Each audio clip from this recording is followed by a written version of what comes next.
ఏం తేడా చెప్పండి. ఇప్పుడు ఇన్ని సంవత్సరాలు ఈ దేశాన్ని రాష్ట్రాన్ని పాలించిన కాంగ్రెస్ పార్టీకి ఒక అనుభవం ఉంది.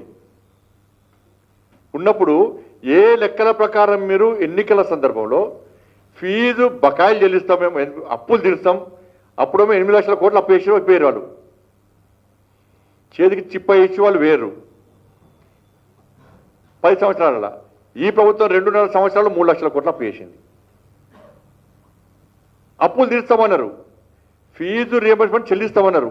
మీకు అనుభవం ఉంది కదా, ఇన్ని సంవత్సరాలు రాష్ట్రాన్ని దేశాన్ని పాలించింది కదా. వేసినప్పుడు ఏ అనుభవం ప్రకారము, ఏ ఆలోచన ప్రకారము మీరు పాత ఫీజు రియంబర్స్మెంట్ చెల్లిస్తామని చెప్పి అన్నారు. ఎన్నికల ముందు చెప్పి విద్యార్థుల ఓట్లు వేయించుకున్నారు, యువత ఓట్లు వేయించుకున్నారు, వాళ్ళ కుటుంబ సభ్యుల ఓట్లు వేయించుకున్నారు. మేనేజ్మెంట్లు అన్నీ కూడా బీఆర్ఎస్ పార్టీ బొందబెట్టి ఈ కాంగ్రెస్ మూర్ఖత్వం కాంగ్రెస్ పార్టీ అభయాస్తాన్ని నమ్మి భస్మాసురాస్తాన్ని నమ్మి ఆ అభయాస్తమే భస్మాసురాస్తంగా మారింది. నమ్మి పైసలు ఖర్చు పెట్టి మీకు గెలిపిస్తే ఇవాళ మీరు ఇచ్చేది ఏంది? 2400 కోట్లు సంవత్సరానికి ఇస్తారు. మరి పాత బకాయిలు ఎవరు ఇవ్వాలి? హైకోర్టు మొట్టికాయలు వేసినా కూడా మీకు సిగ్గు రాకుంటే మిమ్మల్ని బాగుపరిచేది ఎవరు? మీరు మారేది ఎప్పుడు? పాత బకాయిలు మేము చెల్లిస్తామని చెప్పి ఎన్నికల ముందు కాంగ్రెస్ పార్టీ మాట ఇచ్చిందా లేదా? ఇవన్నీ డైవర్ట్ చేయడానికి 6 గ్యారెంటీలు 420 హామీల గురించి ప్రజల్లో చర్చ జరగకుండా ఉండడానికి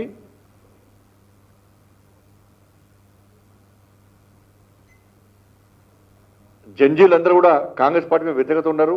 ఈ 6 గ్యారెంటీ విషయంలో మాకు ఉద్యోగాలు వస్తలేవు, నిరుద్యోగ వృద్ధి ఇస్తలేరు మాకు.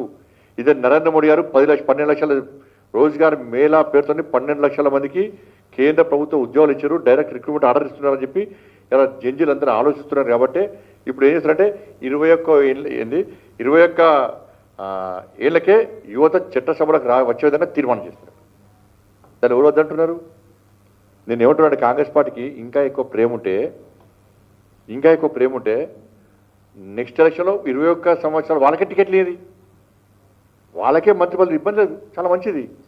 ఇంకా ఎక్కువ ప్రేమ ఉంటే ఇప్పుడే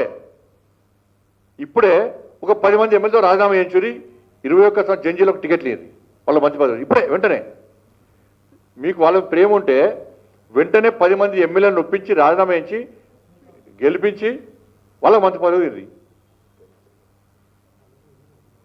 నేనేమంటున్నా అంటే యువతకు అప్పీల్ చేస్తున్నాను, రాజకీయ పార్టీలు మాట్లాడే ఇటువంటి కాంగ్రెస్ పార్టీ నాయకులు మాట్లాడేటువంటి మాటల వెనుక ఉన్న అర్థాన్ని గుర్తించండి, వాళ్ళ మోసాన్ని గుర్తించండి, మోసపూరితమైన మాటలు గుర్తించండి. అవి గుర్తించినంత వరకు మీరు మోసపోతూనే ఉంటారు.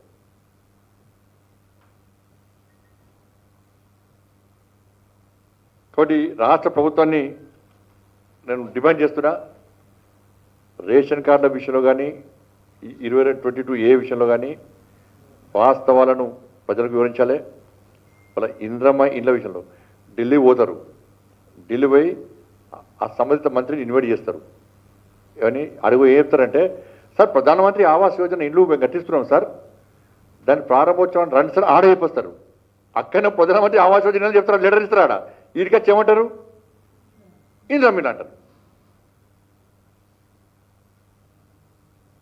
అక్కడనే ప్రధానమంత్రి ఆవాస్ పైసలు చంపుతారు ఆడ.